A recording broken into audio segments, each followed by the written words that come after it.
Hello everyone, welcome back to my channel. So my name is Zeba. I hope you all good and fine. तो जैसा आज का हमारा क्या है, तो आज हम करने वाले हैं, हम प्रीवियस ईयर्स के क्वेश्चंस ले रहे हैं। तो प्रीवियस ईयर के क्वेश्चंस को हमने नेम दे दिया टेस्ट सीरीज। अब जो प्रीवियस 10 ईयर के क्वेश्चंस करेंगे हम, तो वो हम एक टेस्ट सीरीज की फॉर्म में करेंगे, जो बैक टू बैक वीडियोस आती रहेंगी और आप मेरे साथ उस चीज को प्रिपेयर करेगा कि पिछले 10 सालों से वो रिपीटेडली आ रही है या मोस्ट ऑफ द टाइम आती है, तो वो आपके लिए इम्पोर्टेंट है। क्या पता इस साल भी वो आ जाए, तो हमें ऑलरेडी प्रिपेयर तो होना चाहिए प्रीवियस ईयर के क्वेश्चंस के लिए। तो आज हम करने वाले हैं, मेकओवर करेंगे मैथ्स को। तो मैथ्स के क्वेश्चंस आज हम करेंगे। तो let's do this with me. Question number 1 देखते हैं पहले हमारा क्या है। हमारा क्वेश्चन नंबर 1 है, तो the litre of milk costs, milk की बात हो रही है, 1 लीटर मिल्क है और उसका जो कॉस्ट है वो है 13.5 रुपए, यानी कि 13.5 है। तो 13.5 रुपए का 1 लीटर दूध आता है हमारा। Find the 1/3 litre. तो हमें क्या फाइंड करना है, 1/3 लीटर कितना होगा, कॉस्ट कितनी होगी वो फाइंड करनी है यहाँ पे। कॉस्ट आंसर सॉल्व करेंगे तो सबसे पहले हमें तो पता है भाई 1 लीटर की कॉस्ट कितनी है। हाथ के साथ मेरे साथ सॉल्व करेगा तो ज्यादा ही होगा। 1 लीटर की कॉस्ट तो में दे रखी है कि 13/1/2 1 लीटर की कॉस्ट है। हमें अब कॉस्ट फाइंड करनी है, इसकी कॉस्ट फाइंड करनी है। जब हमें इसकी दे रखी है तो इसका होगा कॉस्ट ऑफ लीटर भी इतनी है, ठीक है, 13/1/2, ठीक है। तो अब हम क्या करेंगे कि 27/2 ले देंगे, डबल ले देंगे उसका। 1/3 से जब इसको मल्टीप्लीकेशन करेंगे तो 9/2 आ जाएगा। तो उसकी रुपीज क्या आएगी, 9/2।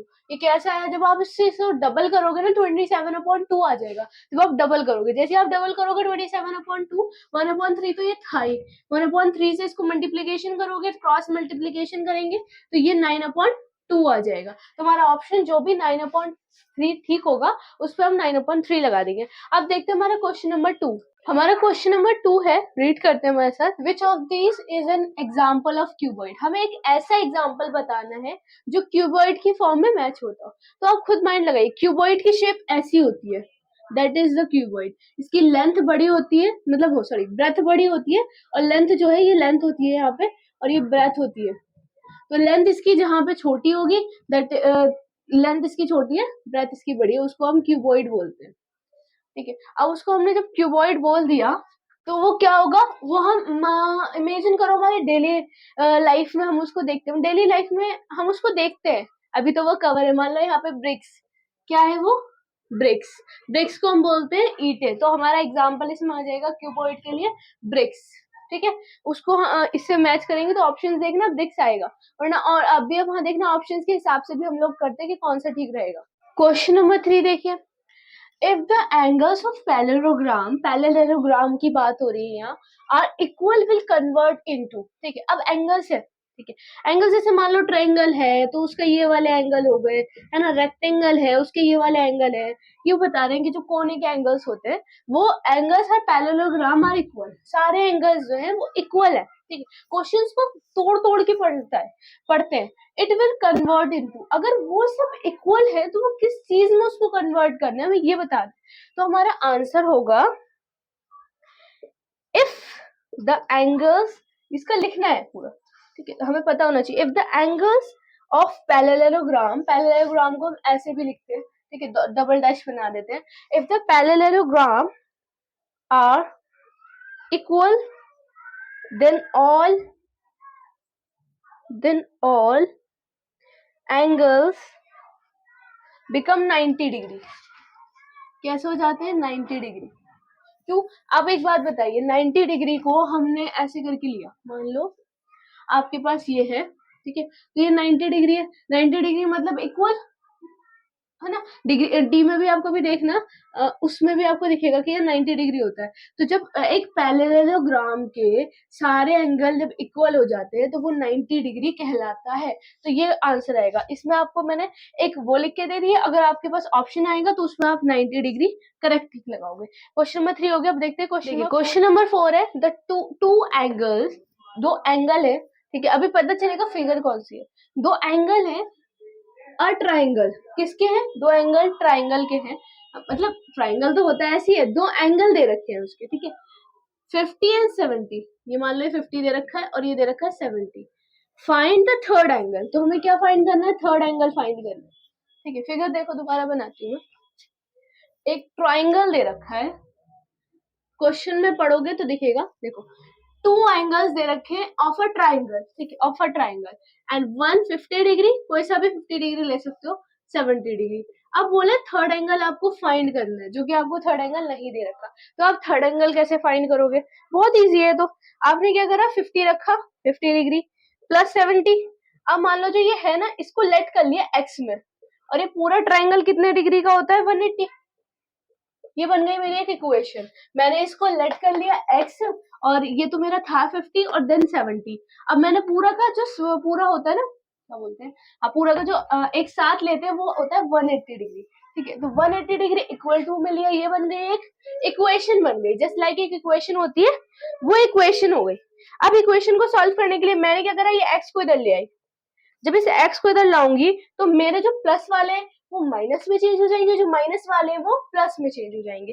तो देखो कैसे 180 आ गया माइनस में, एंड 50 और 70 क्योंकि वो यही थे, उन्होंने अपनी जगह चेंज थोड़ी ना करी, x ने चेंज करी है, तो x इधर मल्टीप्लीकेशन में आ गया। ये इसने अपनी जगह डिवाइड से माइनस प्लस से माइनस में चेंज करी है, तो ये आ गया। अब x is equal to 180 degree. अब इन दोनों को माइनस करो, कितना आएगा, इसको माइनस करके आएगा 20। जब इन दोनों को माइनस करोगे, आप माइनस करोगे या मल्टीप्लीकेशन करोगे तो 60 डिग्री आ जाएगा आपका, पूरा ले लो 60 डिग्री आ गया। तो x की वैल्यू कितनी आ गई, 60 डिग्री। ठीक है, तो हमारा थर्ड एंगल जो हमारे फाइंड हुआ, third angle will be a 60 degree. ठीक है, क्वेश्चन बनाई, 180 का पूरा होल लिया इसका, और उसके बाद हमने उसको माइनस प्लस करके निकाल दिया, 60 डिग्री हमारा थर्ड एंगल। अब नेक्स्ट क्वेश्चन नंबर 5 है, द पैरामीटर ऑफ स्क्वायर। सबसे पहले एंगल जो दे रखा है फिगर वो बना लेते हैं। हमें एक स्क्वायर दे रखा है, ठीक है, ये स्क्वायर है, इज 120 मीटर, पूरा इसका 120। फाइंड द एरिया, हमें क्या फाइंड करना है, एरिया फाइंड करना है भाई, एक स्क्वायर का हमें एरिया फाइंड करना है। हमें ऑलरेडी पता होता है जो स्क्वायर का जो पैरामीटर होता है ना, वो 4a स्क्वायर होता है, वो ऑलरेडी गिवन फॉर्मूले में होता है कि इसका 4a स्क्वायर है, क्योंकि 1 2 3 4 यानी कि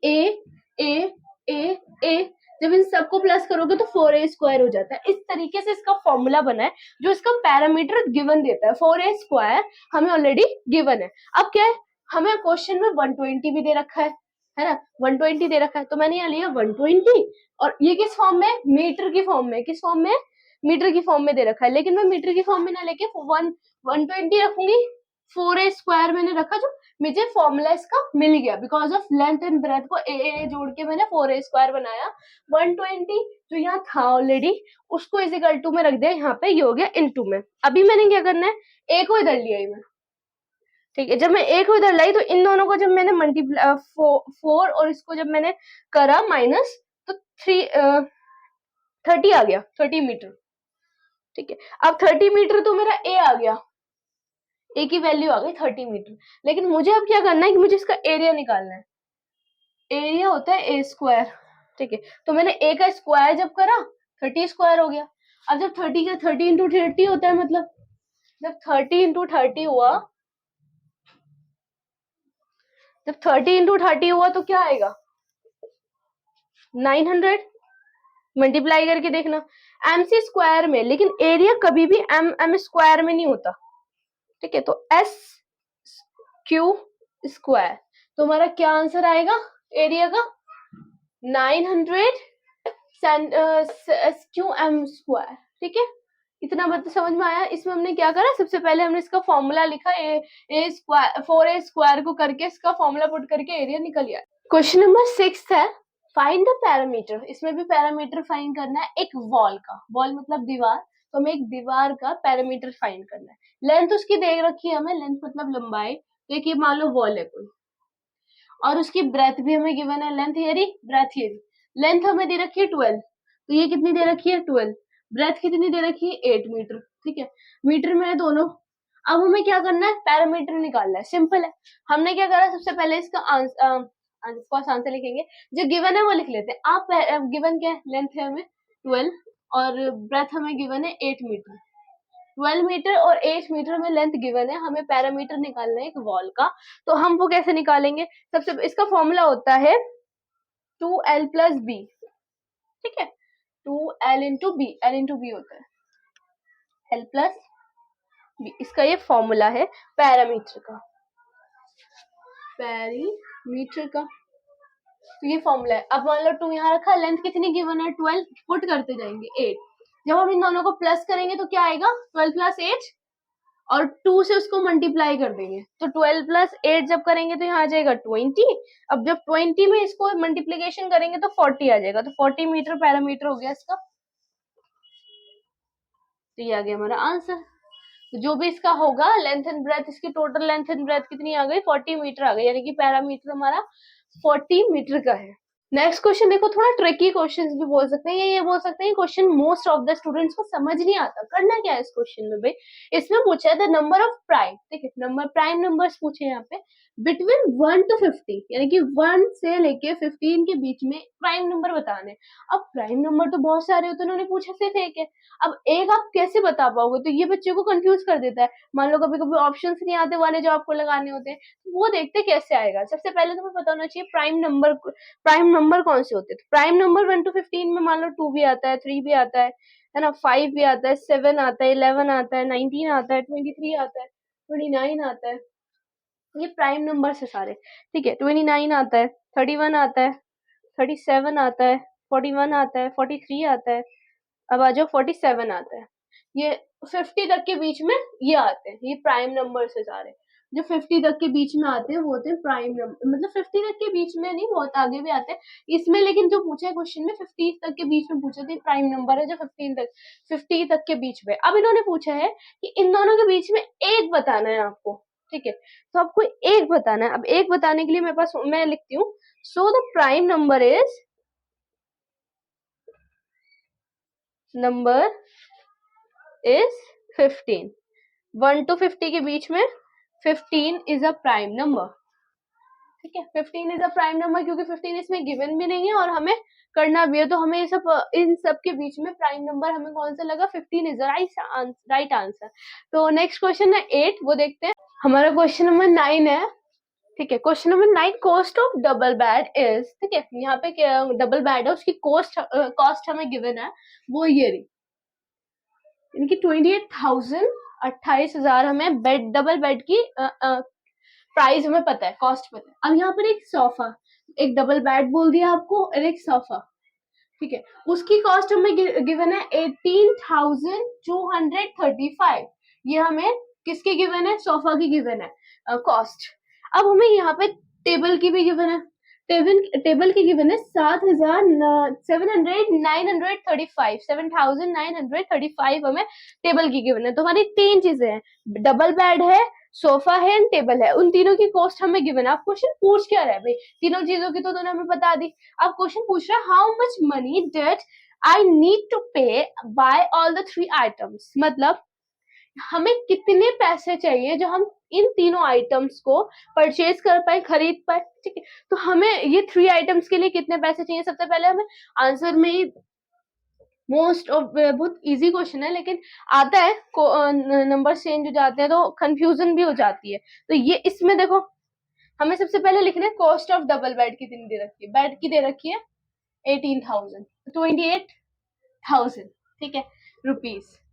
अब वो कॉस्ट दे रखी है हमें सोफा की, वो हमें दे रखी है 80,235 रुपीज, ठीक है। अब हमें दे रखा है कॉस्ट ऑफ टेबल, यहाँ गिवन है 7,935, तो ये गिवन है।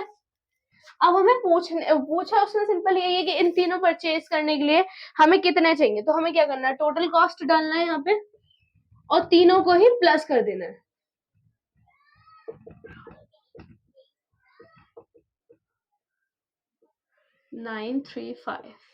जब हम तीनों को प्लस करेंगे जो आंसर आएगा, इतने पैसे हमें चाहिए उन सब चीजों को परचेज करने के लिए, ये रहे। तो हमें ये तीनों चाहिए, तो टोटल कॉस्ट हमारी आ गई। तो ये जब हमारे पास ये पूरे पैसे होंगे तो ही हम इन तीनों चीजों को क्या कर पाएंगे, परचेज कर पाएंगे। सिंपल है ना। अब देखो नेक्स्ट क्वेश्चन सिंपल है ये भी, कि हमने सबको क्या करा, प्लस कर लिया, देन हमारा आंसर आ गया। तो वही टोटल कॉस्ट चाहिए हम लोग को ये तीनों चीजें परचेज करने की। नेक्स्ट क्वेश्चन देखते हैं। Next question, question number 10।